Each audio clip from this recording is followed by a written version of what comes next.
Greetings and salutations. Welcome to the Movie Blog. This is your audio edition for Monday, February 20th, 2006. And this is the best damn movie-related podcast on the internet. And as always, I am your host. I am the editor and the founder of the Movie Blog. My name is John Campea. From the Movie Blog to AMC to Collider, you'd be hard-pressed to find a bigger grifter in the online movie space than John Campea. Who is John Campea, you ask?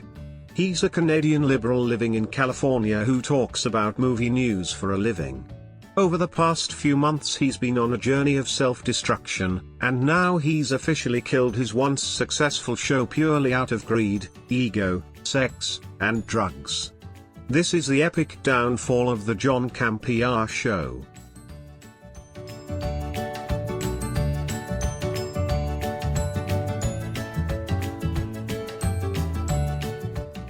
Just a quick thing, because I'm going to put this up on social media in a bit.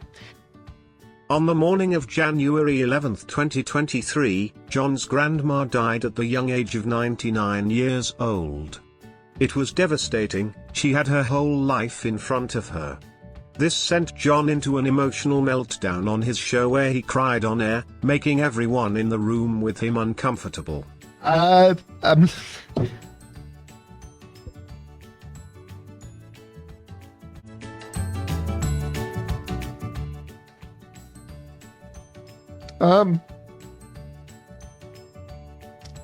I try to bring the energy level, and I try to be all business when I get in here.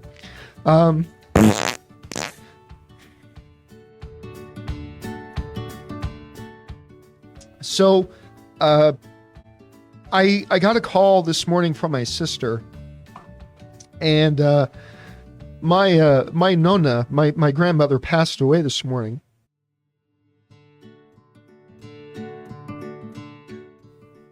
She was 99. My grandmother was 99. My grandmother was 99. John never recovered from the emotional trauma from this event, and ever since this happened he began spiraling out of control with his behavior. This was considered by many to be the saddest moment in John Campea show history. And it was the moment something broke in John's mind. From this point on, John became antisocial. He started playing video games in the office, neglecting his work, and looking miserable. All right, Phoenix Rising writes, what did you think of Matt Walsh's What is a Woman movie? I watched it. I didn't see it. Matt Walsh and I definitely don't see eye to eye on politics, but I thought his movie made a very salient point. Look at the way he sat seething with rage as Rob politely answered the question. This is the look of a man ready to murder someone.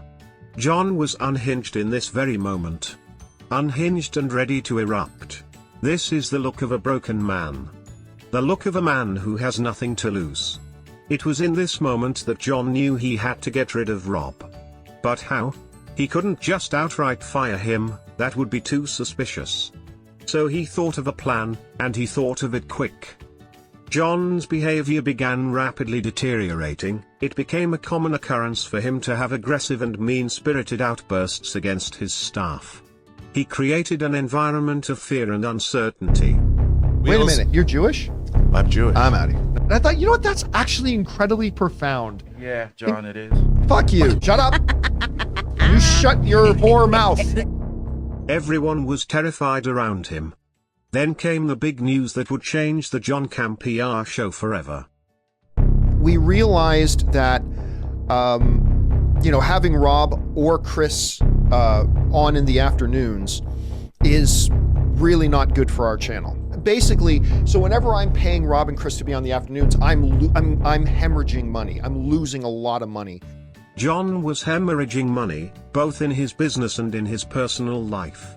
Perhaps it was the weekly trips to Vegas that did it, perhaps it was one of many degrees his wife insists on having.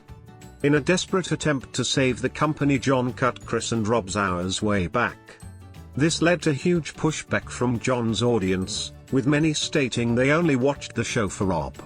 In the end, Rob ultimately decided part-time wasn't worth it and left the show, leaving John alone and broken. Then to add insult to injury, AT&T bought out Mint Mobile, John's main sponsorship. This put the fate of any future sponsorships from Mint Mobile in jeopardy. And the John Campea show's future became increasingly bleak. Desperate and with no answers, John's self-destructive behavior amplified.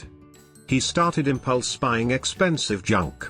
We just bought our very first little trailer. So this is it, in all of its glory. A grand total of... He began projecting his hatred of men. God, it makes me sad for my gender. What happened to men? He started drinking again, heavily and aggressively. Taking away the moments that make up the dull day.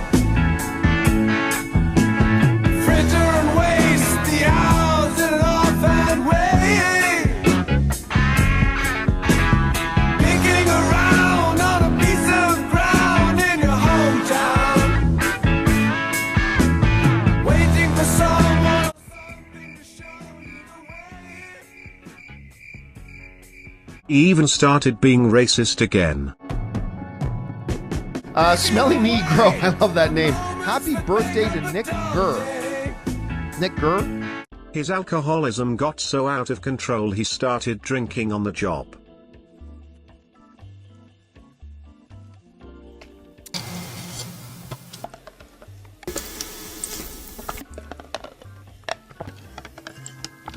Struggling to pay the bills and struggling to wake up in the mornings, John decided it was time to cancel his live show. And to help fund his disgusting habit, he opted to lock his show behind a paywall on YouTube. Here we go. The John Campea Show is no longer going to be on YouTube. We are taking the John Campea Show off of YouTube unless you are a channel member. The backlash from his audience was severe. People were appalled by his greediness. In fact, the backlash was so harsh John's feelings got hurt, and the whiny baby himself called for a town hall meeting, which is only accessible to his channel members. He spoke in private to his disgusting pay pigs, and told them how hurt his feelings were for facing pushback. He basically exposed himself for not being able to accept criticism.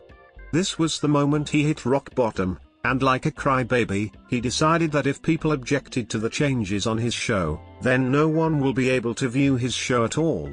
I am announcing right now to you guys, our channel members, that the John Campea Show on YouTube is no more.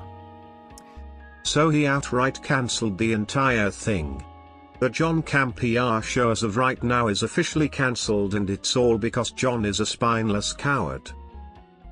John lost 1,000 subscribers in a single day. He began hemorrhaging views.